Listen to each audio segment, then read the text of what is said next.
বলছি মমতা ব্যানার্জি চলো না কেন আচ্ছা চলো এত বড় ঘটনা ঘটে গেল, লোকেদের প্রাণের দাম নেই বাংলার বুকে।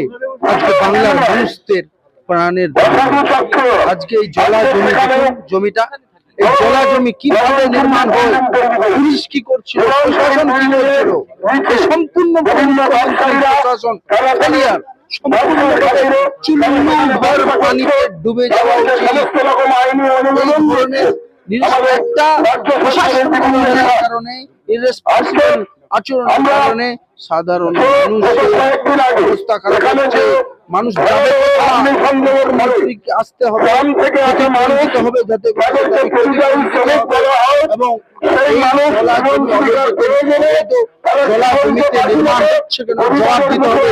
কোন মাফিয়াদের টাকা খেয়েছে মুখ্যমন্ত্রী, কোন বিজনেসম্যানদের টাকা পেয়েছে, জবাব দিতে হবে। প্রতিবাদ করছি, যদি উনি না পারেন প্রশাসন চালাতে রিজাইন দিয়ে দিই, মুখ্যমন্ত্রী রিজাইন।